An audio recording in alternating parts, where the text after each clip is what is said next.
Legacy Maker, the All Sports The place is Network. here and the time is now. Let's take it round for round. And people gather round. Let's see who can win the crown. All the marbles involved. Football, baseball, or golf. Who's dominating the hoops? Who's talking false or the truth? Yeah, come and show me your war face. I'll show you my war face. No holds barred, so for your sake, you better show up in good shape. Valuable information is key to your domination. So focus on preparation. Online is your reputation. Yeah, it's one-on-one. You and me, ain't no fear in me. You will see. When it comes to this, you'll be wearing the number 23. In debate, I hold my weight cause these sports I'm attached to it. Your legacy, get ready cause I'm gonna set a match to it. Hey.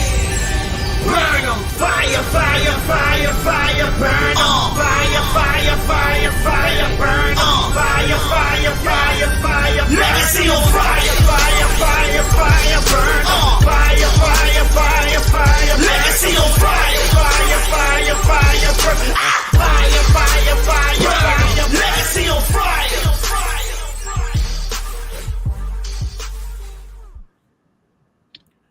Welcome, ladies and gentlemen. We are here for another episode of Legacy on Fire, episode 70.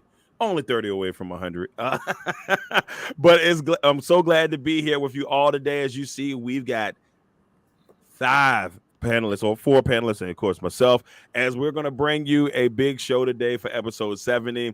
And so I'm going to go ahead and get into introducing the panel at hand. First, to my diagonal right bottom left corner co-host here on Legacy on Fire, my man, Mr. James Brown. James, how you doing today? Doing good, man. You know, I'm somewhere over this joint, but, you know, doing good. Back for another week with the fellas. We got another great one for y'all here today. Can't wait to get into it. All the way in the Lone Star State, deep down in the heart of Texas, we've got our man Lamonte Thomas. Lamont, how you doing out there, brother? I'm good, man. I can't complain. I'm definitely glad, to be back on the show. Even though I've been Fernando Magellan, you know what I mean, around the world. I'm glad to be back with the fellas, man. Dropping a little history lesson right there is our man Lamont. And our resident stat man in the top right corner, just a little bit down the way here. Russ, how you doing today, brother? Doing all right. Ready to throw some numbers. Ready to throw some numbers. And talking about numbers, the gauntlet was thrown down a little bit last week, but we're going to gently get into all of that. Our man, the coach, the voice of VA, my man, Mr. Shawn Mears. How you doing, Shawn? Good afternoon, fellas. I can't wait. Welcome to Legacy on Fire. It's a phenomenal episode. I'm glad to be here, first of all. I'm excited to get started. Well, we've got a lot to get into. Before we even get into all the one sentence stuff, we did have some breaking news right before the show. Trevor Lawrence signs stupid money to become the long-term quarterback for the Jacksonville Jaguars. We got 5 years, $275 million, and I believe 200 is guaranteed, fellas. Is that correct? Yeah, 142 at signing. 142 at signing. I'm gonna go around real quick before we hit the one sentence button and just get real quick thoughts on Trevor Lawrence. James, right move for Trevor Lawrence, or Jacksonville locking up Trevor Lawrence? Hell yeah, it's the right move for Lawrence. $55 million a year, $275 million. I'll take that deal too. Now, team-wise, I don't know. He's still got a little bit to prove. He's had the one good year when they made it to the playoffs. Last year, it looked like they were on track to do that again. He had that late season knee injury that I believe he missed a game or two down the stretch, and they ended up eventually succeeding to the Houston Texans. But, that one time they did make the playoffs, like we were saying earlier, he had that 27-point win comeback against the Chargers. So he's proven that, when he gets there, he can make magic happen. It's can he get there again at this point? With C.J. Stroud coming into the conference, Anthony Richardson coming into the not conference division, it's going to be a little bit tougher. They paid him. He just got to go out there and prove that he can do it again. Don't forget about the mayonnaise man down there in Tennessee, Mr. Will Levis. Hey, Lamont, we talked to you next on this one. What are your quick thoughts on Mr. Trevor Lawrence getting that long-term deal with the Jacksonville Jaguars? I like it. Just like James said, he does have that comeback win, was pretty impressive against the Chargers in the playoffs. The defense is young for the Jaguars. And I like what him and Peterson have been able to do so far together. And the fact that the defense is so young, they hit on a lot of these picks, right? On a lot of, they got Cisco, they had defensive line, they got linebackers, right? It's a while before you have to pay them. So right now, if you're talking window, now might be the time, right? So before you have to figure out what you got to do, pay these guys and get them back or replace them, lock in your quarterback now and see how far you can go with it.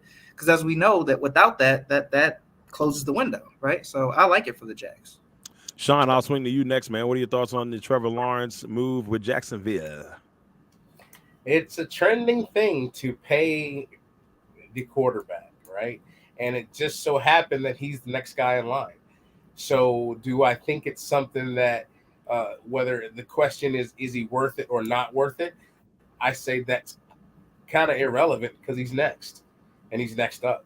And so their choice is, do I do or do I not? I think that's the question.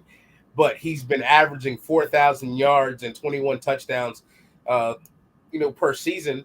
And so, again, my argument that we had behind closed doors was, is he even a top 15 quarterback?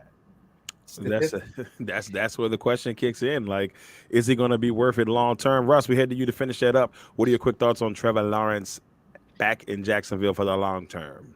I think he got paid off of potential because they're paying off the future, which I don't think is the wrong move. But personally, I hate where all these contracts are going because we're starting to get into stupid money for what they could pay for a plug nickel for in the 90s, which is not too long ago when you think about it. But like, he got paid off of potential, and they did a decent job loading up behind him. They drafted Brian Thomas Jr. in the first round out of LSU, 6'3", 210 monster out of LSU. They signed Gabe Davis, who has potential to be a number one receiver, but can he do it? Because he was under Stephon Diggs for all those years, the last couple of years. So I don't know where his ceiling is. And then they still have Christian Kirk that they paid, some people would say, stupid money to a couple of years ago as well. And they still have Evan Ingram, who I'm glad they got rid of. They took off my hands, to be honest. But it's just, they paid off a potential. And when you look at the owners, I mean, I'm not even trying to bring anything else out of it on the other side of it, but when you look at the ownership group, you and me, Darrell, are more familiar with the Khan family than probably most other guys on this panel most of the time, just because we've seen them in wrestling. They have a history of overpaying for people, whether it be football or wrestling themselves. True that. So it's I think it goes hand in hand. They're trying to lock up their quarterback of the future, which is the right move. But can he actually make it worth it? I think we're at least 2 or 3 years away from telling whether the money's worth it right now. I think the biggest thing before we move on, I'll say this: like, we saw the first year, that's a scratch to me. That Urban Meyer disaster, the man deserved a reprieve after that.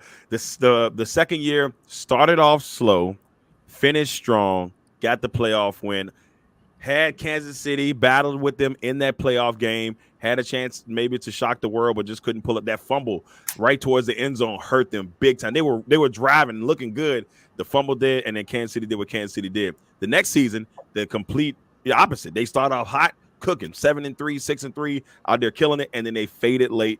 Injuries, just things weren't going their way.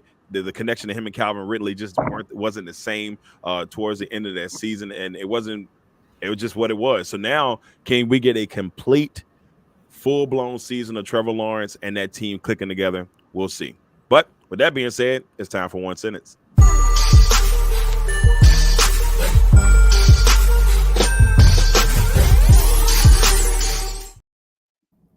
All right, one sentence. Look, we talk about Caitlin Clark every week, but who else isn't talking about Caitlin Clark right now? Everybody's talking about Caitlin Clark. Well, with that being said, we got our one sentence topic for this one.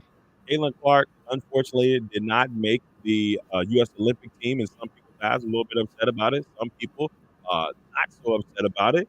But I'm ready to hear you guys' one sentence on the Caitlin Clark situation, her not making the Olympic team.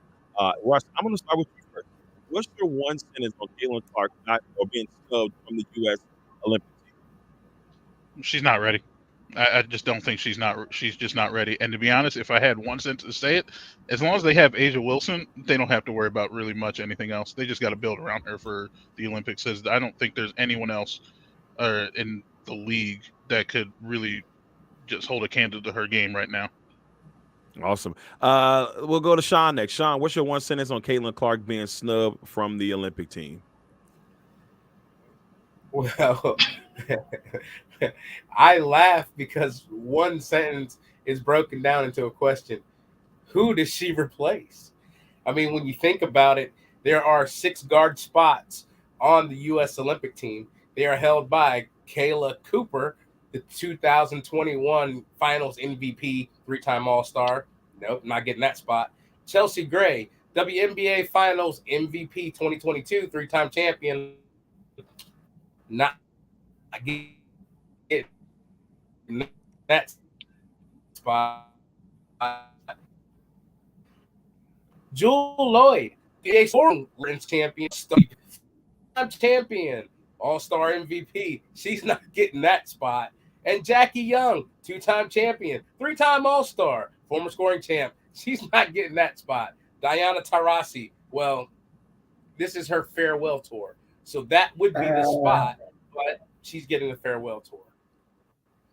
Yeah, I was going to see how. I think the one thing that I've seen, Shawn, that has bothered me about it, obviously they make it political, and they say Brittany Griner's the one to go. She's the only center on the team.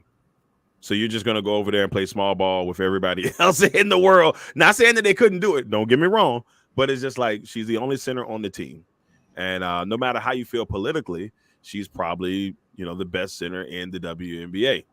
So you're going to, what do you want to do with that? Lamonte, we head to you. What's your one sentence on Caitlin Clark being snubbed by the U.S. Olympic team? Man, y'all remember that slogan back in the day? I don't know who it was. I don't know if it was like Reebok or N1 or whatever, but it said, "We got now, we don't care who got next." That's kind of how I feel. I feel like they have now, and she definitely has next, right?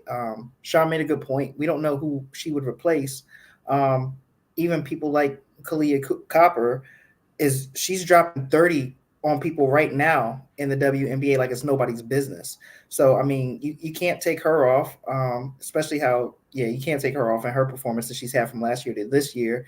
You can't take any of those other names off because Taurasi, Breanna Stewart, you could make an argument. Maybe they could play small ball without Griner because they have players like Asia Wilson and Stewart, but it just doesn't make sense, right? So the only thing that I'll say about this is that for the global brand, right, that's something that the WNBA and the U.S. Olympic team is missing out on, right? Because we do know what Caitlin Clark does for the global consciousness of women's basketball, and that's the only L they're taking on this. But in terms of her being snubbed because of talent, it's not true.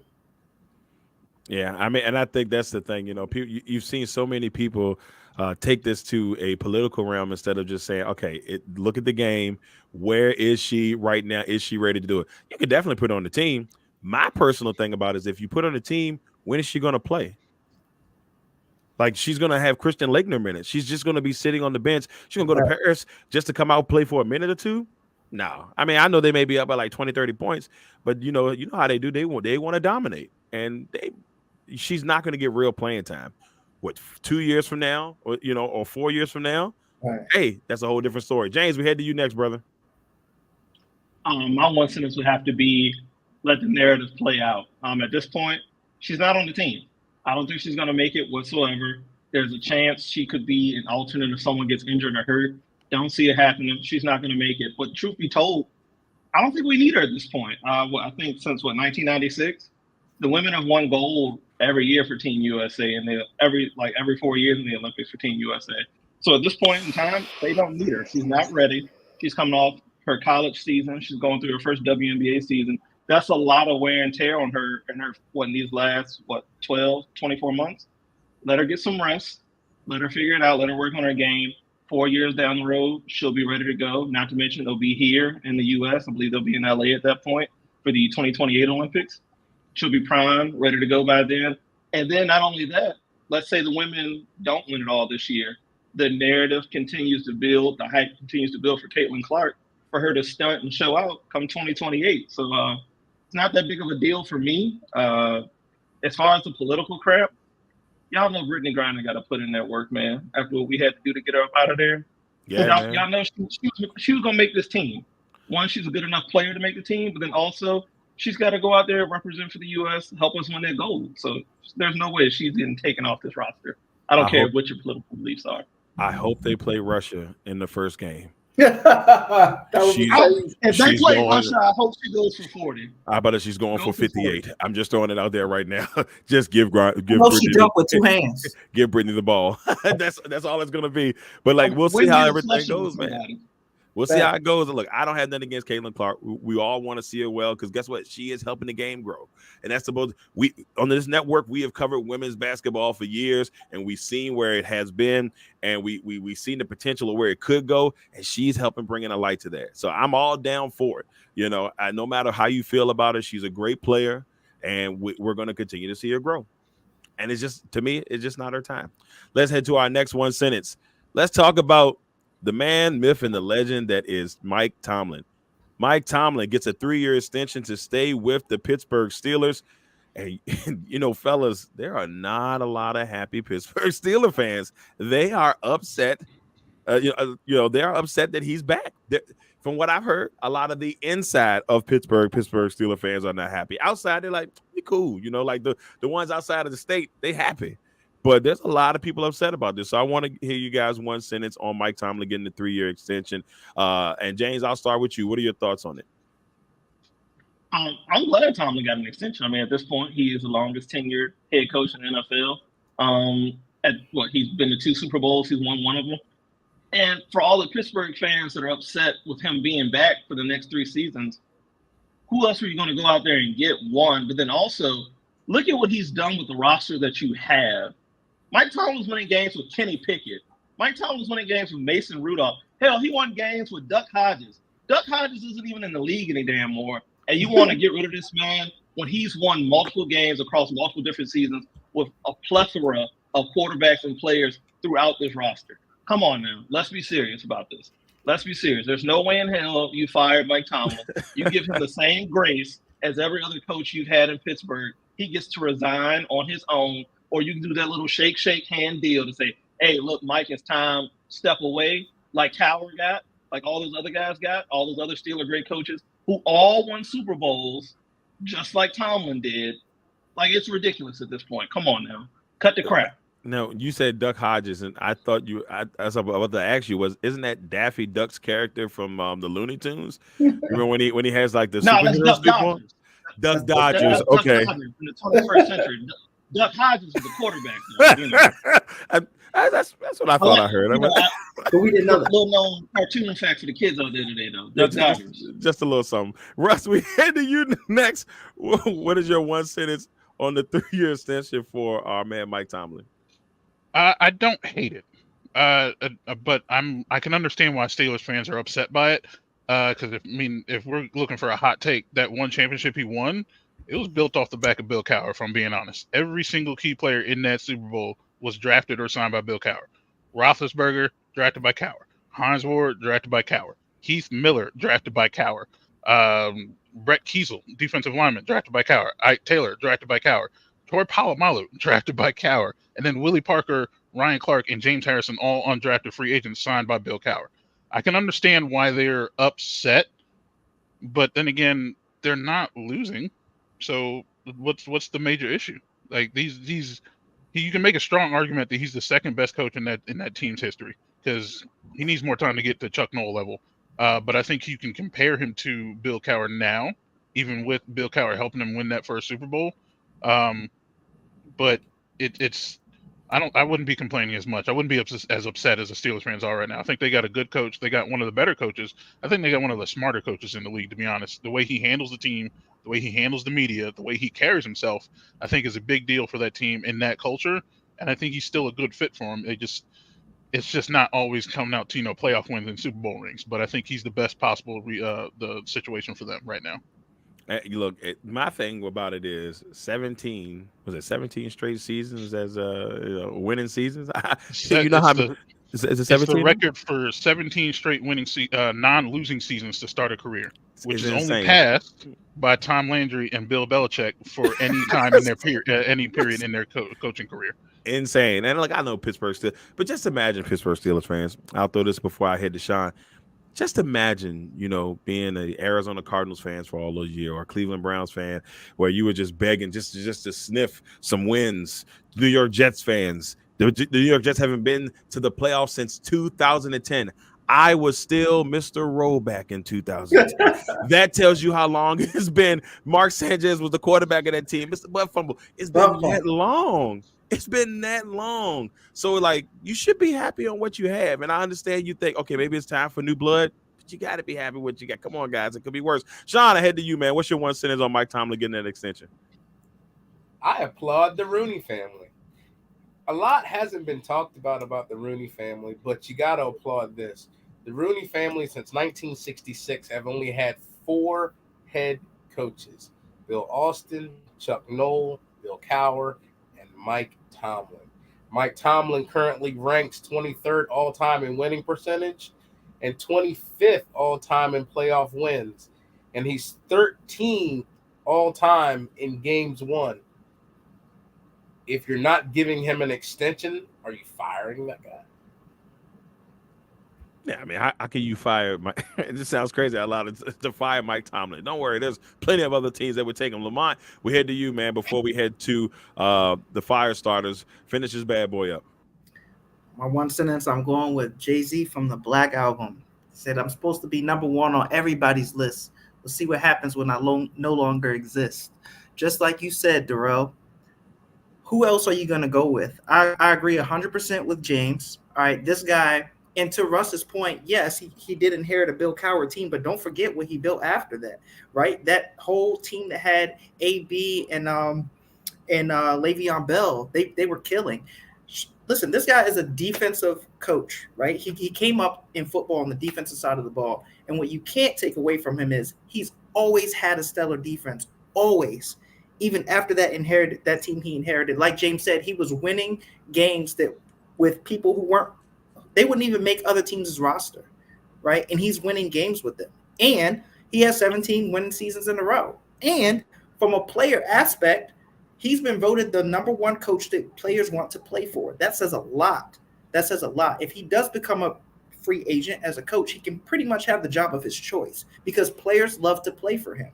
And he dominates on the defensive side of the ball, which is always going to give you a chance to win games. So, yes, he has deserved this contract. He has deserved this extension. And for Steelers fans who don't see that, they need to wake up. Tripping. Absolutely tripping. I mean, good night. It's the craziest thing. Like I said, if he had lost the last 3 years, all right, I'll give you that. If he lost, period, I'd be like, all right, maybe. If he'd have lost last season, I'd be like, okay, maybe I'll let him just a smidgen. I'd be like, all right, okay, maybe. I would have been like, okay, he didn't handle the quarterback situation well. And then I could have, he could have done better. They could have went and got somebody out the bin. They could have handled it better, and then they just want to go in a new direction. If that was the case. But somehow, in the last 2 seasons, they made the playoffs. And then the season before this one, they were, if I'm not mistaken, they were 5-8. And they won the last 4 games to sneak into the playoffs. Even though it was barely, but they snuck in. And that's the thing. You could have been sitting at home, crying like some other teams that was hoping that they had that. But like I said, Mike Tomlin, we salute you here on the Legacy Maker Sports Network and Bowie Television. We support you. We appreciate you. Ravens fans might not like that, but we appreciate you here on Legacy on Fire. All right, everybody, that is it for one sentence. It is now time for the fire starter.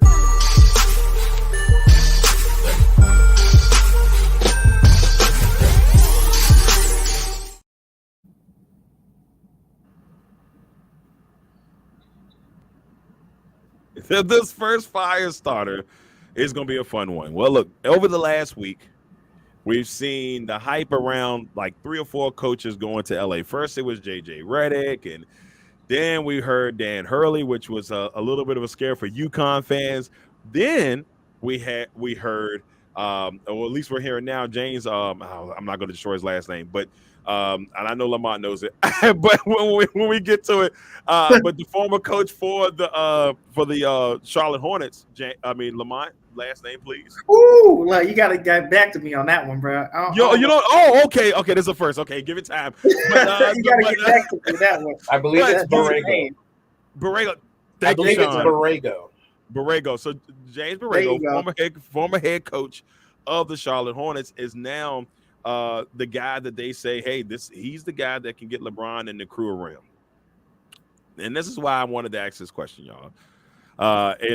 If you were the owner of the LA Lakers, what would be your next move? And I'm talking about organizational. Like, are you starting fresh? Are you going to figure out and retool and keep this as net? I just need to know. And with that being said, Lamont, I'm going to start with you. Rebuild the LA Lakers for me, or what would you do to fix them? I'm opening the door and I'm telling Rob Pelinka, get the F out.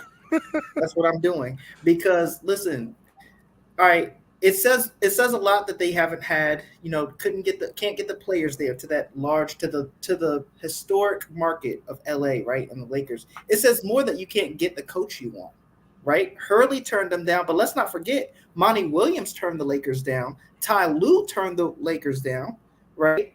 And people are talking so much about Bron. I get it because he's the star that he is. But when you think about it, they haven't won before him until he got there. So as much as you want to call him whatever, he ended that drought of them since Kobe. They haven't been winning. So I feel like you got to look at some point, you got to look at the GM. You got to look at the moves that they've tried to make. They're trying to go after coaches who develop players, right? A Hurley, a Ty Lue, like those are the people who develop players, right? That's what you need, but you're going to have to get somebody who can bring that coach in, somebody who the coach wants to coach with and for. And I think it says a lot that coaches of that caliber turned down that job, probably because of Rob Pelinka, probably because of maybe the fact that Jeannie is running the team on trust fund money, right? You should be able to have just about 3 max contracts if you're the LA Lakers, but right now it doesn't look like that. And I feel like that's what you got to do. You got to shake things up in the front office to me. Interesting. James, we head to you, man. If you're the owner of the Lakers and we went and pushed Jeannie Buss out the door and James Brown has taken over, what's happening here? What do we do to fix it? First thing I'm doing is JW patches on all uniforms next season. RIP to Jerry West, the logo himself, Lakers legend. So patches will be going on all the uniforms next season for Jerry West in his honor. Then after that, I'm cleaning house. I mean, everybody's going at this point. Fire sale, Pelinka's got to go. Rambus and his wife's got to go. Everybody that's been in Jeannie Buss's ear since LeBron James has arrived in LA has to go at this point. And God dang it, I'm putting LeBron and AD on the trading block as well. Because at this point, this roster is nowhere near winning a championship title, regardless who you bring in as the head coach, in my opinion. You're strapped for cash at this point. You can't really do anything to rework the roster so long as LeBron and AD are there. You don't really have draft picks that are quality to bring in anybody to compete with these guys. Scorch the land, set everything on fire, and start anew.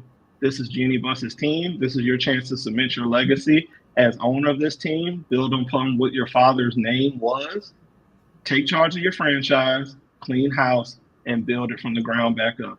Reestablish the brand that is the Los Angeles Lakers. The fact that coaches are telling you, I would rather stay at UConn, I would rather stay wherever the hell I'm at versus coming to Los Angeles. It's honestly, absolutely. Ty Lue left, to Lamont's point, said, you know what? Appreciate the opportunity. I'm going to go coach the Clippers. Jerry Buss, I don't think has ever had anybody tell him a day in his damn life, hey, I appreciate the offer, but I'm going to the Clippers. That would never happen under Mr. Buss. Jeannie needs to reach down, find that lower intestinal fortitude, and reestablish this Lakers franchise. It's honestly ridiculous at this point. Interesting. Stat man, we're heading to you next, brother. How would you fix him? I think they're in a little bit more trouble than they want to admit, because the guy you were mentioning before is that the head coaching candidate. I think Cleveland might actually steal him before the Lakers get a chance to really seriously talk to him. And at that point, I would hire JJ Redick and just pray for the best, because they need a coming to Jesus moment in what they're trying to do with their franchise. Now, to LeBron's credit, he had his best shooting year since I think it was 2018. I want to say. I'll look at it, 2017, 2018 season where he shot 54% from the field. Hasn't shot that well in ever, really. He had his best 3-point shooting year ever this year at 41%. So like LeBron's still playing at a very high level. If you can trade him as quick as possible, whether you hire JJ or not, really, to be honest, trade him as quick as possible and just trade Anthony Davis, if anything. If you got to keep one of them, you keep LeBron, and you somehow convince LeBron the best way to get this team is in the right direction is to let go of Anthony Davis. Because if anything, his inconsistency with his play, with his health, with everything going on right now is just, it's not what you need in someone who's as good as he can be.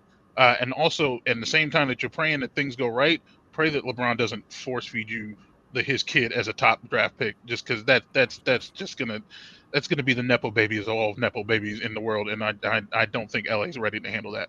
I really don't. It's so funny, Russ. I was just about to say something about that. And here's the thing: like, I don't have nothing against Bronny James, but you cannot base your team off of that. You have to figure out what's going to be best for the team. And I like off Bronny. The bench player at UFC last season, and off the bench player, and they're talking about him as a lottery pick. Yes. What is everyone's problem? I don't get it. It doesn't matter. It's like me trying to speak pig Latin. It's just not going to happen. Shawn, we head to you, brother. How do you fix the Lakers, man? Well, I think here's where I insert the pen and say not so fast. The question is, what would we do if we owned the Lakers? And I think James touched on it. It starts with your GM. And since the Buss family came in and Mitch Kupchak was not the GM, the Lakers have averaged 2 years per coach. Byron Scott did get 3 years. Luke Walton got 3 years, but Frank Vogel and Darvin Ham both got 2 years. Mike D'Antoni before that got 2 years. So it seems to me that the Lakers, well, I'm going to back that up. Even before Rob Pelinka, even with Mitch Kupchak, Rudy Tomjanovich, 2 years. Frank Hamlin, 2 years. Mike Brown, 2 years. Bernie Bickerstaff, 1 year and 46 games. So the Lakers have a track record since the year 2002 of averaging 2 years as a coach. If I'm a coach, I know I'm on a 2-year plan. Yeah, it makes a really good point. So my thing is, if the only thing I would say is this, I think the GM thing is, I think everybody's right off the bat on that one. You gotta fix the GM role. I don't know if I think the first thing you think of is like, all right, which teams are having extremely good success in the league? They have an assistant GM, or if you can pry a GM away from somebody, which is going to be hard. You go to a Thunder team and say, hey, man, let me get your best young guy that has a great mind that's ready to take the next step. I'll even say San Antonio, even though they're still in the dumps a little bit, but a lot of those young minds came from San Antonio. So, in the Popovich tree. So you go there. You go to Miami and see who's the assistant person there and say, what do we do to get guys that can develop? Miami's always been good at developing. I'm not trying to toot my guys' horn, but it's been there. We've seen guys with no names, just like, who is this guy and why are they getting money? But that's what happens. So you got to go to places like that and find people that can, a basketball mind that can come in and fix it the proper way. That's going to be the biggest thing, in my opinion. And then once you go from there, then you decide if you want to keep LeBron. Then if you decide you want to, you keep AD. Personally, if I was going to choose between the two, I'm sending LeBron on the way. I'm keeping AD. And it's because you don't want the stigma of LeBron, he's a coach or and I don't dislike LeBron James. I just think that if you can, you go with AD if you're going to keep one of them, and then you go from there. He's the younger of the two. And AD was having a pretty solid season for the most part last year. And I think that's the way I would go. But that's just me personally. Before we move on, our man Rob Johnson's in the comments. He says, hey, everybody, make sure y'all check out the Rob Johnson Sports Show, which will be on Sunday at 8:20 with him and our guy Larry Patterson. So make sure y'all check them out. Rob and them had a great preview a week before last with the NBA Finals. They always bring the heat, so make sure you check them out. He's saying Mark Jackson. We all know, as much as we would like to see Mark Jackson back in the league, don't think it's happening. He said Magic Johnson, Rob, look better than he is. Okay, Magic Johnson was GM at one point, wasn't he? Or he was like president of the team at one point. The Lakers just went to the Western Conference Finals last year. They haven't been able to get past the Nuggets. That's also true. So I will give him that. Y'all make sure y'all check out Rob Johnson and the Rob Johnson Sports Show here on the Legacy Maker Sports Network. Ain't it sad that the head coach life expectancy of the Lakers is shorter than an NFL running back? With what Shawn's saying, the life expectancy of NFL running back is like what, 3, 4, maybe 5 years, and the Lakers coaches are averaging 2. Yeah, in the last 20 some odd years. Yeah, that's crazy. Since Phil Jackson left. When you It's- just look at the numbers, it's crazy. Dollars to buckets, 100%. If he was still alive, rest in peace, Kobe Bryant. Jeannie Buss would try and throw the boat at him to be the coach of this team. That would be I nice. would. Oh my God! Could you imagine if Kobe Bryant, God, like I said, Mhm. God That rest his would be- soul, was the that guy? would be That would be the move. If not, I would say make him the basketball man. Behind the scenes. I mean, President he's of beloved there, and There I you go. think the guy's got the guy had a basketball mind like no other. I You could make him definitely the see it. Magic Johnson, what he was doing, because he was like in high position, like just the spiritual face of the team. Which, if you think of Lakers the last 20 some odd years, you're thinking Kobe Bryant. Make So him the just make- director of personnel. Yep. Exactly. Fix that thing. That'll get anybody to sign a contract with LA. Because- Absolutely anybody. I mean, we thinking about look how many people were affected by Kobe, the Tatums and all them of the world that just that were just absolutely loved and worked out with Kobe and all that stuff. Could you imagine him saying, "Hey, come play with me," and they would have probably run to LA? That would Kobe have Bryant been could have signed Jaylen Brown a couple years ago before Yep. he got that contract. 100%. He could have stolen the Boston Celtics player, and Boston would have been like, "That's Kobe." yes, Kobe. Well, what do That's you do Kobe. about it? What do you do about it? All right. So our last topic on the fire starters.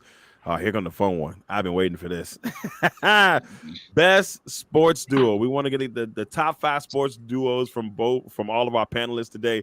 I can't wait to see what some of these answers sound like. I can't wait to see where people's minds going to go. Is it going to be favorite football or basketball, baseball? Who knows? Hockey.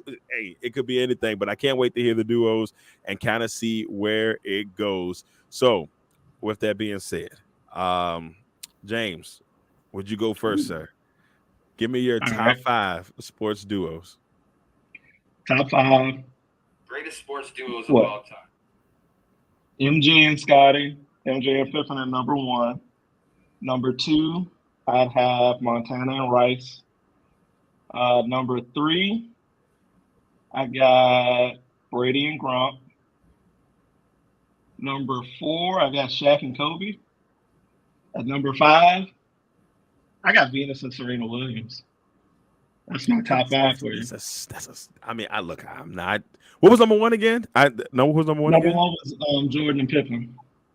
Okay, it's a solid list. I'm not gonna lie to you, Jay. That's a pretty solid list. And the Venus and Serena, it's such an underrated pick. But all of those double championships that they won, major championships that they won, on top of the singles. I mean, who's better than the sister duo? God, James, that was actually a really good one. I can appreciate that. Stat man, we head to you, brother. Go ahead and hook us up, man. What we got here? I'll already tell you right now, I do not have Montana Rice on my list. Nothing personal. I like other people better. But I'll give him an honorable mention to one team. It is Misty May Trainer and what's her name? Carrie Walsh Jennings. It is the beach volleyball duo from the early 2000s. Yes. They won 112 consecutive matches, which include a 19 tournament title streak, 3 gold medals in the Olympics, 3 World Tour medals, and then if I counted it right, which is the World Tour medals, which is their like regular season for beach volleyball. They won 33 gold medals in those, with countless other ones as silver and bronze. So that's honorable mention. Number 5, I have Wayne Gretzky and Mark Messier. 698 games together between 10 seasons, 9 with the Oilers and 1 with the Rangers. They won 4 Stanley Cups. They were the Showtime Lakers in the 80s on ice, pretty much. They won 4 titles in the 80s. They had 3 finals MVPs with those 4 titles, 2 for Gretzky and 1 for Messier. They had 8 MVPs, which in that time together, which unfortunately, of course, were all Wayne Gretzky. And just when you were paired with the greatest player all time, arguably of your sport, and you can still hold your own, you're pretty good. And then number 4, I have George Herman Ruth and Lou Gehrig. No surprise, I have a Yankee duo on my top list. They won 2 MVPs, which both Gehrig, combined 9-time All-Stars and combined 3 World Series championships. Number 3, I have MJ and Pippen. We know the numbers: 6 rings together, 5 MVPs. Unfortunately, they were all Jordan. 19-time All-Stars, 12 for Jordan, 7 for Pippen. 13-time All-NBA First Team, 10 for Jordan, 3 for Pippen. 17-time All-NBA Defensive First Team, which 9 were Jordan, 8 for Pippen, and 4-time All-Star MVPs, 3 for Jordan and 1 for Pippen. Number 2, surprise, surprise again, I have any Yankee pitcher and Mariano Rivera. 692 career saves, the best closer of all time. 72 with Andy Pettitte, which is 23 more than the next pitcher that he's done the most saves for in his career. And he closed behind 2 Cy Young winners with Roger Clemens and CC Sabathia, even though CC didn't win his Cy Young with the Yankees, still counts, I would say. And then number one, I think, and it wasn't that hard when I really think about it. Like, I know I was still working on it when we started the show an hour ago. But I think number one, when I really looked at it and when I was still kind of typing stuff during the program right now, was Magic and Kareem. I really think their dominance with the Showtime Lakers, they were the Showtime Lakers because of that. At some point, they were playing together. They won 3 MVPs together, 2 for Magic, 1 for Kareem. 4 Finals MVPs, 3 were Magic, 1 for Kareem. 11-time All-NBA first team, 7 for Magic and 4 for Kareem. 20-time All-Stars, 11 for Kareem and 9 for Magic, while they were just playing together. And what made it easy for me, really, when I think about it, and putting them at number one over like MJ, over Montana and Rice, over like Gronk and Brady, because I've had them in my name too as well. What made it easy for me to put them at number one is at one point while they were playing together, they both were considered the best player in the league at least once. They both won MVPs together, which I don't think anyone else, maybe so far, depending on what Shawn and Lamonte have, I don't think any other duo can say that they have done that. And the only reason why I would say not Venus and Serena, because God knows I love Serena Williams, they aren't technically a team. And when they played doubles together, they won, I think, maybe 4 majors, if I had it correct. They weren't technically a team together, although Serena herself, arguably the greatest tennis player ever to walk the earth. But just the fact that Magic and Kareem were considered the best player on the planet at some point in time when they played together made it that much easier for me to be comfortable with my decision. I like it. I'm not gonna lie to you. The Gretzky Messier one is a really good choice. I'm like, yeah, you can't go wrong with that. You can't. Someone had to put hockey on the list, and that was the best duo other than maybe Lemieux and Yager. Yeah. That's a good one. That's a really good one. Shawn, we're gonna head to you next, brother. Give us that top 5. Well, I love Statman's input in with a wild card. I love James's input with a wild card. I will put my wild card in there as number 5, and I'm going to go to your lane, Darrell. The Road Warriors, number 5 dynamic duo in sports. They are 14-time different association tag team champions, 9-time major champions across 4 different federations and or promotions. The wrestling promotions, the Road Warriors, capture my heart at the dynamic duo top 5 wild card. Now going into the main event, I want to add the WNBA ladies in there, and I want to talk about Cynthia Cooper, Sarah Swoops in their short time together. Ooh, that's a good one. Comets, there were 4 straight WNBA championships with 7 All-Star appearances between them, and 3 All-Star MVPs between them, and 2 league MVPs between them. After that, I go to Kareem and Magic. You have 5 NBA championships together. They invented the Showtime Laker thing that we talk about. They have a whole 30 for 30 talking about that whole era. That was Kareem and Magic. They have to be on the list somewhere. If you're going to throw in Jordan and Pippen, I would also throw them in there as well, because again, they have a whole 30 for 30. I will also put them on. So that's my 2 basketball people. And then I'm going to go Mantle and DiMaggio. Oh, 7 World Series between them, 6 MVPs between them, Hall of Fame statuses between them, countless amounts of RBI, home run records between them. Mantle and DiMaggio dominated that whole era of baseball after Lou Gehrig and Babe Ruth faded off into the sunset. 7 World Series between them. Those are my top 5 dynamic duos. Sheesh. That's pretty solid. It's pretty. I can't be mad. DiMaggio and Mantle, that's big time.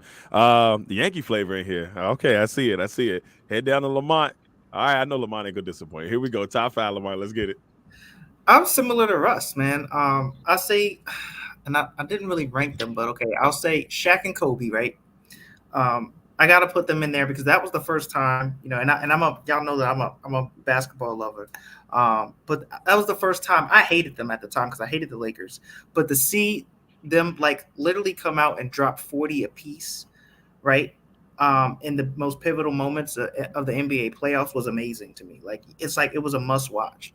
So, you know, three-peat, just, you know, Shaq and Kobe, two of the most dominant players I've ever seen on the same team. I would have to say, I would put, was it Gretzky and Messier in there? Yeah. Yep. And it's funny that we see the Oilers now, right? Like, but I just think that, you know, again, two of the most dominant.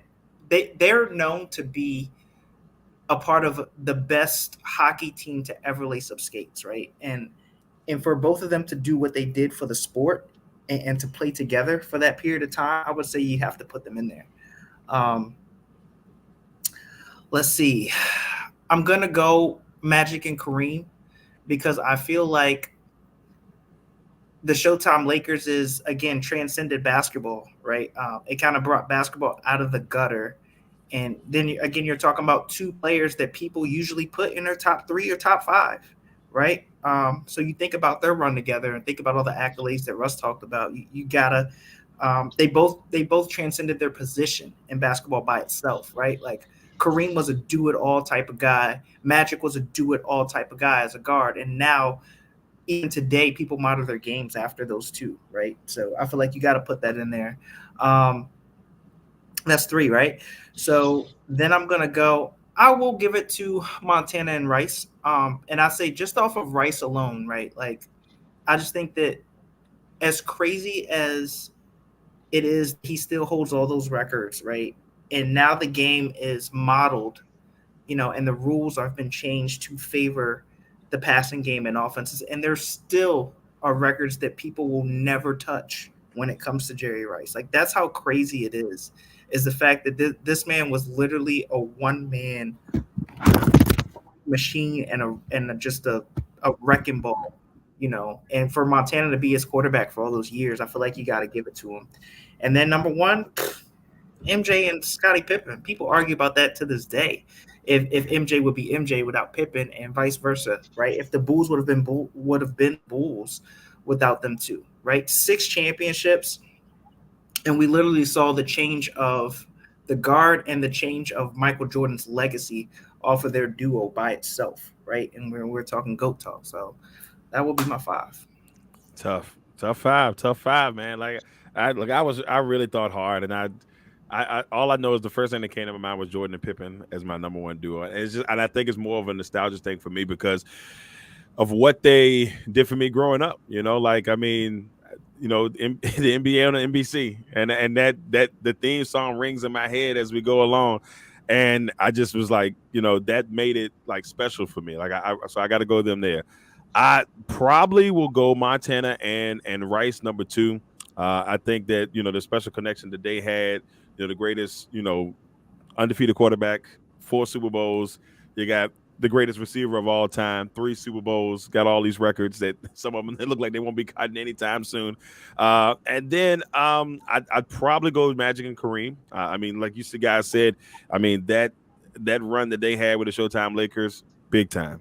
The one I'll probably go next on the baseball front. I wanted I talked to y'all a little bit about it earlier, but I got to go. You can interchange them with the Braves, but with Maddox, Glavine, and Smoltz had that thing kind of going. I know that's a triple header there, but I'm going to throw them in there because I thought they were really special in the 90s. And even though the Braves didn't win the championships they wanted to win, oh man, they were lights out for Atlanta and making Atlanta the organization that they are now. Because before they came along, they were decent. I mean, they had Hank Aaron. I don't want to take that away. Hey, don't disrespect Dale Murphy and Bob Horner. I don't want to give too much disrespect, but let's be honest. Like, they took off after that point. And I think they really took it to another level when they were there. If I had a wild card one, and I can't even be selfish because I don't think any of my teams had any like really great duos, but just out of fun, I'm gonna go Avalanche, Joe Sakic, Patrick Waugh, my guys, Thanks for the rings. Appreciate y'all. Hey, listen. You want to talk about? I didn't give wild cards, but one that I thought of, and I know people may not like, may not be popular, but I'm gonna go to a team of yours, Darrell. The era of D Wade and LeBron James. It's a solid one. Listen, that was crazy. They went to 4 straight finals. Okay, and between the two of them, and when you think about it, like just by the eye test, right? Like some of the plays that they were able to do while they were together, that's not normal to be doing those things in NBA games, right? D Wade like literally plucking somebody at half court and throwing it off the backboard, and LeBron flying in like NBA Jam. I've never seen that before. It's like crazy so stuff. up until that point, like if you would have showed me that, say 5 years before that, as a basketball fan, I would tell you that that's not real, right? Like for the fact that they did that for years. And literally instantly when they started playing together, that's to me that's a duo I'll never forget. I'll go to another one of your teams, boss. And Randy Johnson and Ken Griffey Jr. Mid 90s, they made baseball fun. Not even gonna lie. Right, man. Oh, or maybe it's selfish. I'd probably go. I would go Griffey and Edgar Martinez. That 3 and 4 combination, the Hall of Famers, man. Look, people sleep on Edgar Martinez, DH or no DH. It's crazy. Like that was my dude. He's my second favorite player all time. So yeah, I guess I sell my guy short, but go. I will say this though: 10 games over 500. Let's go. If the Oilers weren't so strapped for money in '89, I think it was, and not sold Gretzky to the Kings, I think we'd talk about the Mark Messier and Wayne Gretzky a lot higher on this list of duos together because they were on a streak that probably couldn't have been stopped unless they just stopped playing themselves. It's like, I know, if I remember correctly, I read that Gretzky learned about 2 hours after they won the Stanley Cup in '88. His dad told him the team was already shopping him. And he learned that months ago into the season, but just didn't tell his son because he didn't want to fuck up his groove and everything. Yeah. They were the greatest. I feel like that was like the equivalent of if like Messi and Ronaldo were playing on the same team, right? Like it really is. Because what they did for the sport, it was like there were no two, right, at the time that were like on that level. Like people didn't even watch hockey and they knew who Messier and Gretzky were, right? Like it was different. It was good times. I mean, since you're going to honorable mentions, you can go Bradshaw Swan. You know, they're responsible for 4 rings. There wouldn't have been no steel curtain without Bradshaw Swan. They could talk all that defense stuff they want. Somebody had to score the points. True. And it sure wasn't Rocky Blyer. You know what I mean? So how about Manny Ramirez and David Ortiz ending the curse of Bambino? I hate saying that. Yeah, I feel you. I feel like I just spit out soap in my mouth by saying that. I think you did. It was almost as treasonous as when David Ortiz put the Yankees hat on in that Sports Center commercial. Hey, the mascot was crying, bro. For about 5 seconds, I loved him. Polly, is that what you think? All right. Before we move on to the main flame, I'll give y'all one opportunity. You don't have to do it if you want to. Who's the best duo right now? In y'all opinion, you can go in rotation. We can start with Shawn. Who's the best duo right now? All of sports. Wow. Tatum and Brown. Tatum and Brown. Russ, you got one? I do, but I you know what? Actually, I do, but it's not actual players. And again, I feel like I'm spitting soap out. It's Jeff Lurie and Howie Roseman, the Eagles owner and Eagles GM, because they've been able to build and sign players and draft players like crazy. If you're talking about duos, that's the first one I thought about right now. I hate saying that. Jesus Christ, what's wrong with me? Oh my goodness. The Rock got hurt, but I'll talk about that in a minute. James, you got one? I'm doing honorable mention like throwback joint. Ray Lewis and Ed Reed. I mean, for a long while in Baltimore. That's a tough one. That's a tough one. Hey, they held it down, and they got a ring together. So those dudes held it down. I'd say modern. No, I don't really rock the Steelers like that. I'm more of a Baltimore guy. But right now I'd say modernly, I'll go with Mahomes and Kelsey. Yeah. Can't go wrong there. Lamont? That was definitely my pick. If we talking today, it's got to be Mahomes, Kelsey, because they just domination on another level. But shoot, let's not forget Troy. I would say that defense of the Steelers, though, you want to talk about that. Troy Polamalu and Ryan Clark together, and like That joint was ridiculous. That's some good stuff. Yeah. I I forgot who said Brady and Gronk, but kudos to that because that was how did I forget that one? Shout out on the Road Warriors pick. That's big time.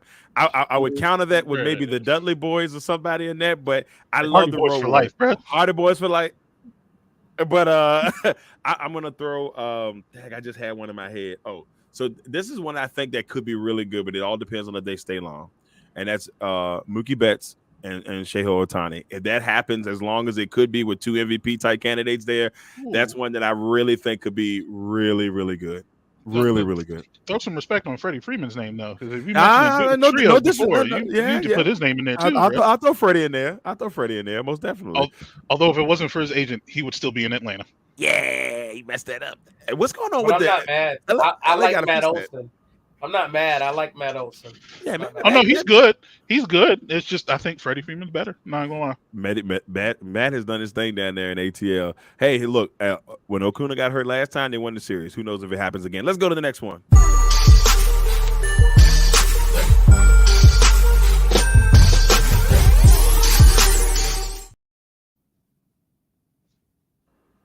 Ladies and gentlemen, it is NBA Finals update time, and this is our main flame for the evening. Of course, we'll do this probably next week will be the main flame as well because we probably will have an NBA champion by then. But with that being said, I want to give an update on the NBA Finals right now, fellas. I did not see the sweep potentially coming. I really thought that Dallas would show up at least once by now. It's not looking good. It's not looking good. Last night was a really good shot after being down by 20. Had a chance, thought they were going to do it. Luka fouls out. Everything changes. And, Jaylen Brown, who I will give the coach mad props. He picked Jaylen Brown to be the MVP of this series, and Jaylen Brown's having a heck of a series. So with all that being said, we'll go through, get y'all guys update on this. Lamont, I'll start with you. What is your update on the finals, your thoughts? And is this thing over? Well, right now, Darrell, as we stated earlier, I am in Dallas, and I can feel the pain here. It looks like it hurts to say the word Boston, right? You can feel the energy. You can't say Boston baked beans. You can't say Boston cream pie donuts. You can't say Boston Tea Party. You can't say Boston anything. Like it hurt out here. So I will say this: it looks like it is over. It looks like it's Luka and Kyrie versus the world. And I think that's just what it is. It's not that the Mavericks are, to their credit, their team is not as good as the Celtics team, right? I do feel like the Stars are as good as the Celtics Stars. But Dallas's team, they don't have the supporting cast that Boston has. And they worked for years for this, right? They've had a team capable of going this far for quite some time. They just haven't got it done. And the fact that they're getting it done, I've been on record saying I don't trust anybody in the East. I will say this, they got my respect because they're getting it done. Yeah, I remember that episode, a couple of episodes, and we all felt that way. Couldn't trust this Boston team as far as you would throw them, even though they were having a heck of a year. We seen how they played the last couple of years, and you said, I just don't know if they were up 2-1 on Golden State in the finals. Don't forget that. Yeah, and they lost. So and it was tough, and they were a young team then, facing a team that had won 3 championships. Right. So that had something to do with it. But then you see them lose last year to Miami. They lost to Miami twice, with chances to go to the finals when they were, I think, both times the better team overall, like season-wise, statistic-wise, and it just didn't happen. So, and I said it a couple episodes ago, this is it. Like, I feel like if they're going to get it, this is now. And I think they see the window. You got to get Al Horford that ring, baby. It's not going to happen if it don't happen this year. Come on now. Shawn, we head to you, man. What are your thoughts on this bad boy? I think my original prediction from last week, I said that it was going to be 7 games, and I think Jaylen Brown was going to be the MVP. Of course, I'm going to move that up now. I think JB had mentioned 6 games, so I'm going to leave it. I'm going to just take a game off of it. I do believe Dallas will get itself together and not wet the bed tomorrow night and show up, like Kyrie said, and play with a little pride. So I think they'll get one game there. I think Boston will close it out. Because of the conspiracy theory on television money, I believe they will allow it to go to a certain level before it shuts down. I don't think they'll have the NBA Finals to be a sweep. Because remember, if you go on to your famous remote control and you start to scroll ahead into the scheduling, there's already paid programming for Game 6 and Game 7 out there. So you don't want to have too much refund money going out there. So that's just a little inside information for you. Well, last year we saw Denver win it in 5. I don't know. The NBA is probably praying that they can at least get it to 6. At the minimum, at least they can get it to 6. They want to at least get past Father's Day. I think game 5 on Father's Day if it happens, because a game night. because they have a game tomorrow, right? Mm-hmm. Yeah, game 4 is Friday. Game 4 is Friday. Game 5 would be Monday night. So it'd be Monday night. They want to at least get past Father's Day. At the minimum, if they can get past Father's Day, I think that the people are talking about the NBA going after Father's Day. I think this is the best thing possible. We'll go to you, Russ. What are your thoughts on this one? Is this bad boy over? First off, sometimes I kind of wish it was like the World Series, where it was a 2-3-2 format, so they could have I feel like it would save money, if anything. But I think this might actually be over. I don't know if it's a sweep, but I don't think it's going past 5. I really don't. And to your credit, if Darrell gave me the right information, Shawn, you had the Celtics in 6 with Jaylen Brown as your MVP, because I made the graphic. But there have only been 4 times, because of course I looked it up, only 4 times in NBA playoff history that a team is forced to Game 7 when they're down 3-0. None of them have actually won it, though. The most current was last year, actually, with the Celtics actually losing to Miami Heat in the Eastern Conference Finals. I don't think Dallas is going to come back from this one. I think they're extremely top heavy with Kyrie and Luka, and I think right now, if you look at it like 10 years ago, we looked at James Harden and all his lack of efficiency on the defensive side has now kind of shifted over to Luka, because God knows you can't rely on him to defend like a bench player half the time, let alone their starting point guard or shooting guard, anybody on the floor really sometimes. But I think they need more help on the bench, if not more reliable role players in the starting role. They're way too top heavy, and I say that against Kyrie, who's from New Jersey, of course, so I love him automatically. But it's just it's too top heavy. They need a lot more help, and Luka to actually care about defense, and probably to slim down a little bit too. That's actually not a miserable point. The thing I will say this though, and that Miami series scared me last year. When we was up 3-0, I said, "Yeah, we got this in the bag." Boy, when they started creeping back, I'm like, "It only would happen this way." But I feel you. I think that every step of the way, and I said this last week, Luka has taking that step. He's getting closer and closer. First round, he made it to the semis, and he made it to the conference final. Took a step back for a year, so now he's in the NBA Finals. He's gonna win one at one point. I don't know. It doesn't look like it's gonna be this year, but he's gonna win one at one point. That's the Luka magic that will happen at some point, and it may not be now. It might be 2027. We'll look back at 2027. Said Darrell picked it 2027, and that was it. And I'm hoping that I look like a Rob Johnson in this situation, because nobody picks him like Rob Johnson and Nostradamus out there. But we'll see if that happens. James, we head to you, brother. Let's head it on down. What are your thoughts? Man, I know you said that the NBA probably wants this to go to past Father's Day, but I really don't see it, bro. The Celtics have just honestly been dominant in this series when it comes to the key moments, key matchups. Like LT said earlier, the Celtics have the better overall team as far as bench players, supporting cast for both Tatum and Jaylen Brown. And honestly, I feel like when it came to the first couple games in Boston, Luka showed up, and the rest of the Mavericks team really didn't show up. He didn't really get the support we were expecting from Kyrie Irving. We bring it back home to Dallas, but all right, at this point, they're back home. They can kind of regroup, gather themselves together, and we saw it last night. Luka fouls out with 4 minutes left, and the whole team just fell flat at that point. Kyrie Irving tried to will it to, a late game victory, and they just came up short. And at this point in time, I just don't think the Mavericks have what it takes. And I was betting on them to go all the way because I've been one of those guys where, hey, when it came to Boston, yeah, they played good. Yeah, the two stars look good in Tatum and Brown, but I felt that they just weren't quite there just yet, and they're proving me wrong. So while some people may not think it's over, I'll tell you this: the fat lady is warming up the band. She's getting her last few sips of water, and that final number is coming. Yeah, look, I hate to say it. I think it's over. I think when we come back on the air next week for 71, we'll be saying NBA champions, Boston Celtics. That's just the vibe that is looking like, y'all. Props to Jaylen Brown, though. I don't think he's played better to earn that contract money than he has now ever. Right. He's finally convinced me that he's worth the money right now. The last 2 games that he's played, defensively, offensively, the whole series, really.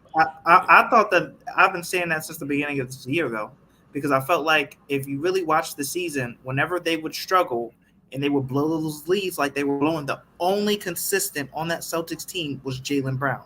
He's the only one who kept up his average. He's the only one who's been picking up full court on defense. He's the only one who's been getting them a bucket when they couldn't get one. It's always been him. To your point, though, I would agree with that, but I would say if you're going to earn that, get that kind of money, I need that performance in the regular season and the playoffs. And now since it's actually playoffs, I 100% agree with you. Hey, James, your cousin out there giving him the business, bro. I just hope that he slides you a little something. That's all I'm on. Tell your cousin, let me borrow Tree Fitty real quick. Tree Fitty. Right, and he stole my look, though. Yeah, he did steal your look, bro. He's busy right now, bro. I'm gonna go ahead and let him do his thing. We might hit up in the off season, maybe catch him at the reunion and whatnot. Yeah, I'm gonna let cousins go to work. James' cousin is the Black Phantom of the Opera. All right, everybody, that's it for the Main Flame. We'll be back next week on the Main Flame to give you our update on the finals, or we'll be celebrating the champion. But we'll see then. Let's go ahead and finish this bad boy up. It is time for us to put out the fire. Fire, fire, burn on. Fire, fire, fire, fire, burn on. Fire, fire, fire, fire, legacy on fire. Ladies and gentlemen, it's time to put out thy fire. Look, it's been a fun episode. We've had a lot of fun today, a lot of good talking, a lot of great points. So I know these put out the fires are going to be good because it's been a very busy sport week. And like always, is there anybody who wants to go first? Look at that. Everybody's like, nah, I don't know, Darrell. I don't know. All right, I'm gonna go first. I'm gonna go first to give y'all time, and then somebody gonna have to take it. James, I'm gonna make you go next only because you co-host. I'll go first. All right, so I will say this. My put out the fire is more of a. I'm excited to see what's happening in the world of wrestling right now. So for me, it's been really good. AEW, we'll get it together at some point. But on the WWE front, things have been really solid. And what I have loved is seeing the TNA talent come over, or the beginnings of TNA talent coming over to NXT. And just breaking down the forbidden door on the WWE front. We've seen it on AEW, but it's just nice to see. And I'm excited about next week. Why? Because they're having a 25-man battle royal, and anything can happen. We don't know who's going to show up at this battle royal. Supposedly, different brands. It could be people from SmackDown. It could be people from Raw. It could be people from TNA. Who knows where else? All I know is say his name and he appears. I believe in Joe Hendry. You better make it happen, WWE. Bring this man. He needs to be at Clash of the Castle, because if he goes to Clash of the Castle, I promise you, the biggest pop of the night will belong to the man that is number one in the charts, or was number one in the charts in the UK. He was in the top 10, 15, or like maybe top 20 in America, but he had a number one record just off his theme song. Say his name. I believe in Joe Hendry. Put him in there, y'all. I need something to smile about next week. All right, James, I'm heading to you, sir. Time for you to put out the fire. I got you. So early in the episode, when we discussed Trevor Lawrence and him getting this money, Shawn brought up the fact that, when it comes to quarterbacks, it's kind of a next man up approach as far as him getting paid. And there's 2 guys in line looking to get paid next, and Tua Tagovailoa and Dak Prescott. And honestly, I feel like for one of them, Trevor Lawrence's contract has kind of set a precedent. I'm not gonna lie. If I was the GM of either team, I'd struggle to pay both at this point in time, especially Tua. I don't think long term he'll be the consistent answer you'll need at quarterback to win in the AFC. But man, if you're Dak, if you're Jerry Jones, I think at this point, man, you kind of got to pay Dak. Trevor Lawrence has got $55 million average annual in salary, with $200 million guaranteed. If you're Dak Prescott, you're looking at that and you're like, hey, look, that's the floor, if anything, because Trevor Lawrence has only had one division title. He only has one playoff win. Dak has more division titles, more playoff wins. And Dak already had Jerry over a barrel. And at this point, bro, I think somebody been brought in a rag, and Dak's going to get his money. Dak's going to get his money. And if you're the Cowboys, I don't know, because you got to pay Dak, you got to pay CD, you got to pay Michael. Somebody's going to walk. And at this rate, it don't look like it's Dak. So, interesting times ahead in Dallas. You're about to lose the finals, and then Jerry is about to lose some money, boy. Whew. Look, all I know is I know J Love contract is coming up real soon. I know he's going to get paid before training camp, so get it out the way now, my guy. Get it out the way now, and just go from there. So believe me, I understand. Real quick before I head to the next person, and Lamonte, you're next. But for some Atlanta Falcon news, Calais Campbell is leaving Atlanta to head to Miami to sign with the Miami Dolphins. That is expected here really, really, really soon. I got a chance to see Calais Campbell get his 100 sack of his career last year when they played the Commanders. I was there at the game. I thought it was really cool. So, it was congratulations to Calais Campbell, future Hall of Famer, in my opinion. James, what would you have to say before I go to Lamont? Oh, real quick, another Falcons news. Hey, shout out to the league for getting it right and only, finding the Falcons, a fifth round pick, whatever it was. At the end of the day, when it comes to Tampa, nobody cares. As Sonny said on the Bronx Tale, nobody cares. Nobody cares. So, I think the league got it right. And if you're a Vikings fan, go cry to your mama. Go cry to your mama. We all knew Saquon was leaving. It didn't matter how early that they talked to him. It does not matter. We knew he was leaving. It just didn't matter. All right, next we're gonna head to Lamont. It is you, my friend. Shit, with time for you to put out the fire. On that note, I wish my team would do some damn tampering, because right now the only thing we tampering with is to win, because it just look terrible.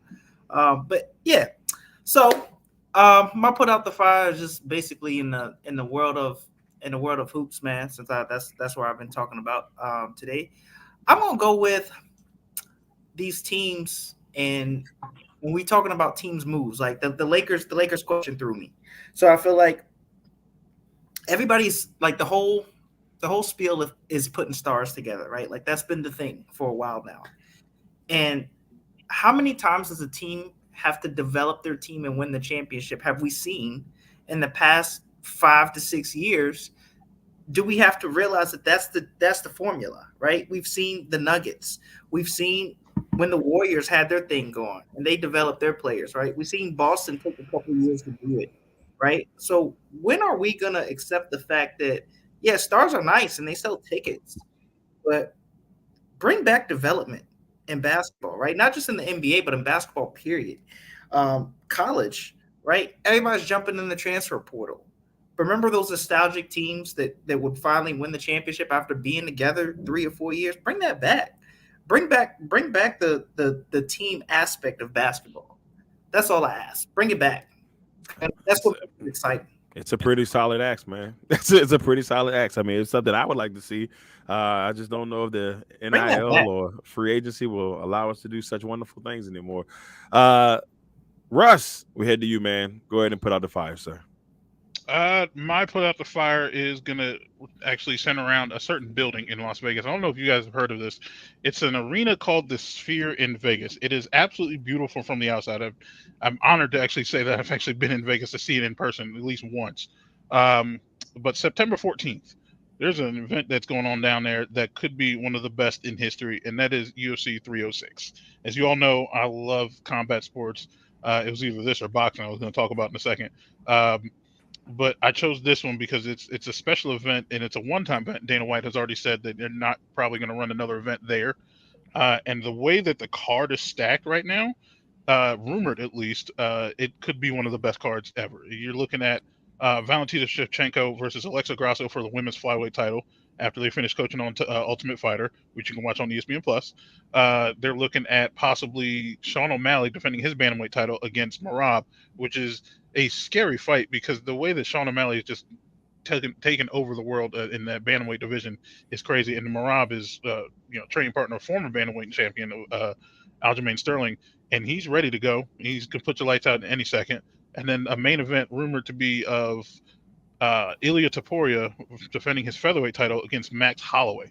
And if any one of you guys know the name of Max Holloway, it's probably from about a month or two ago when he knocked out Justin Gaethje in the last second of a fight at UFC 300, which is arguably the greatest clip in combat sports history if you look at it, and you actually saw it live too as well. So get excited. It's going to be a good time. Even though we're looking at Conor McGregor may not actually fight in a couple of weeks, there's better times. We need to move past Conor McGregor. He's 35 years old, I think. Time for Conor McGregor to move on at this point. He's holding the UFC hostage with him coming and going. It's just not worth it. That it's time to move on. Time to move on. UFC 306. Save the date, September 14th. The spear is a gorgeous piece of work. When I was in Vegas for the Super Bowl, we're down there for Bowie Television. We were down there, and you could see every like 5 minutes or whatever they were switching Super Bowl rings on the spear. So like it was like they started from one, and then they went from there along, and they just kept showing all the Super Bowl rings. And so then after a while they started like shuffling it. So I remember sitting out on a balcony, just watching it, waiting for it to switch to one of the Packers rings. I'm like, when is it going to show it? And then they showed Super Bowl 31. I'm like, all right, we in there. So and that was the outside of the sphere, wasn't it? That was outside of the sphere. Yeah. I've never been inside that bad boy, but yeah, that 50 was nice, boy. It was gorgeous. I've seen pictures of the inside, but when I was in Vegas last year, they actually had the shape of the basketball on the outside of the sphere, and that was insane to look at, like that big of a basketball just sitting on the strip of Las Vegas. Yeah, it's crazy. You never know what's going to be on there. It's definitely interesting. Definitely interesting. All right, Shawn, sir, our guest, go ahead and put out the fire, sir. Well, my put out the fire. I think last week I talked about the treatment of women's athletics, and I always talk about that. But now I want to talk about average player salaries and just a few tidbits. Did you know there are only 2 days that there are not professional sports in the United States last year? And those 2 days were the day before the MLB All-Star Game and the day after. There are no professional sports on TV those 2 days. You got to find something else to do. But did you also know that the number 2 salaried sport by player salary is not what we would think of as MLB or even the English Premier League or even the NFL or even the NHL or even La Masa Soccer down in Argentina? But no, the number 2 rated sports league by player salary is none other than the Indian Premier League cricket, where players' average salary is $5.3 million, which ranks second in average player salaries. Holy shenanigans, Batman. What in the world? Somebody go get me a cricket bat. Man, it's time. I'm trying to figure it out. It's time. I'm about to go. Let's go train, guys. I'm in there. Yeah. What's the age limit on cricket? I don't know. I think we in there. I think we still got a shot. Look at those guys crazy. When I was at the Super Bowl, hit that off the bounce. Yeah, you get hit off the bounce. When I was at the Super Bowl, Andre Reed, and I got to interview Andre Reed for the Buffalo Bills, and Andre was promoting cricket when we were down there. He's promoting whiskey, but also promoting cricket. He was talking about, look, it's growing. It's a big sport and it's growing. And I'm like, yo, go figure, man. Like, at least on our side, it's growing. It's major over there. We're the ones that's behind the times when it comes to cricket. But man, I'm down for learning. I can't play the sport in khakis. I just can't play in khakis. I'm sorry. I just gotta. He said he was selling cricket and whiskey. Hey, yeah. Put it together. Take a shot of whiskey before they hit the ball. Cricket. Why not? I was like, it was very. Very Like you catch interesting up, they combination. do that. They play in khakis and a polo shirt or something like that. I was watching the other day. I was like, oh, okay. Oh hell, we used to it. That was the kind of the style back in high school for a period. Yeah, I mean, Right. I mean, Kanye was on top. Oh yeah. We used to walk the class Polos like and that. backpacks, baby. shoot, I mean, it's just like working at Walmart, James. I mean, we, Oh, yeah. I mean, we rock khakis and halfway polo there. all the time. Like we just We got to learn the halfway game, there, baby. We just got to learn the game. That's it. We got to learn the game. Cool. That's insane, but like it still blows my mind that top player contracts are like hundreds of $1 million for like the best players in soccer. Like Shawn, you mentioned it for a second there, soccer contracts, like that's average in cricket. But if you get like a top player in soccer, like I think I made a graphic about it, I think a couple months ago, if not last year, about Neymar signing a new contract to play in Saudi Arabia. He's getting paid like several $100 million a year, has car service, has like half a car garage that they gave him. And no surprise, again, it's Saudi Arabia. They're throwing money at people. The same people that are behind the Live Golf Tour are like the same kind of people that are paying Ronaldo and Messi and all those players that they're stealing from all these European leagues and Spanish leagues and everything, just going to Saudi Arabia to play soccer. Hey man, If you get to that top level, like that elite level, especially like Ronaldo and Messi. Now, like if you look at Messi's Inter Milan contract, it's not high per se. But with the like they gave him stock options in the team, ticket sale percentages and everything. He made like Jesus Christ, he made like a Bobby Bonilla kind of deal because he's gonna get paid for that for like ever. Strategery. The Bobby Bonilla deal will forever be greatness. Yeah. He's padding his own pocket by playing and selling more tickets for Miami. That's crazy. Smart move though. Smart move. Good business intellect right there for the guys. All right, everybody, that's it. Episode 70 is in the books. We'd like to thank everybody who has tuned in today. Want to give a shout out to our Bowie TV television watchers and listeners. We really appreciate y'all coming in to be a part of this. Our Legacy Maker, fan base. We'd like to appreciate y'all all for being in here. Before we go, James, is there anything that you'd like to say? All right. Couple things. Russ reminded me I got to reach out to my other cousin Neymar and see what's going on, man. Talk to him. It's been a minute, but I got to see what's going on because but shout out to everybody out there that tuned in to watch. As always, be sure to like, comment, share, subscribe, and check out all the great stuff we have here at the Legacy Maker Sports Network. All right. They gave him a private jet, so he can fly you out, James. Don't worry. Yeah, you should be solid. Yeah, I just got to make a phone call. Well, so he might have switched numbers, so Yeah, but you hit him a quick text, real quick. Quick text, like, what up, cuz? What up, brother man? We good. What up, brother man? Lamont, anything you want to say before we go? Brother man from the fifth floor. Probably playing soccer on the moon. Just shout out to everybody, man. We appreciate y'all for tuning in. It's always a great time to be on here with the fellas, man. So shout out to our Bowie TV fans. Shout out to Legacy Maker Sports fans. And like James said, be sure to like, comment, share, and subscribe and follow, so we can get the best news at all the time. That's right. Statman, anything you want to say before we go? Thanks for tuning in. Forbidden Door this Sunday. Or not this Sunday. I'm getting my dates mixed up. 2 weeks from this Sunday. Sorry. But yeah, be on the lookout. Wrestling's fun again. Yeah. Clash of the Castle this weekend. Let's get it. Yep. Shawn, anything you want to say before we go? Last thing I'd like to say is thank you guys for having me once again. Legacy Maker Sports Network fans, thank you. I hope that you guys have really enjoyed the commentary that's coming from these guys. These guys are a wealth of knowledge. Big shout out to Tom Brady for having his jersey retired, so now I can officially wear it again. And I don't have to wear the garbage that is out there right now, so I can bring back the old Brady throwback. So thank you for that. And lastly, happy Father's Day, guys. Happy Father's Day to all the Father's Day, to all the fathers out there in internet world and in radio world, because you guys are important. Keep doing what you're doing and keep being impactful. And you can find me on ShawnMears.com or at Shawn Mears on all your social media networks. The voice of VA, baby. My guy, Shawn Mears. Sports. Wait a minute. Look. Hey, look, I will say this though, like to piggyback off of Shawn, happy Father's Day to everybody out there. And look, for as fathers, we want more than a tie. Hook us up. All right. At least the one I'll take that a I good sandwich. look, at least the A one white that in sandwich. their kids' That's lives cool. hook us up. That's all we asking for.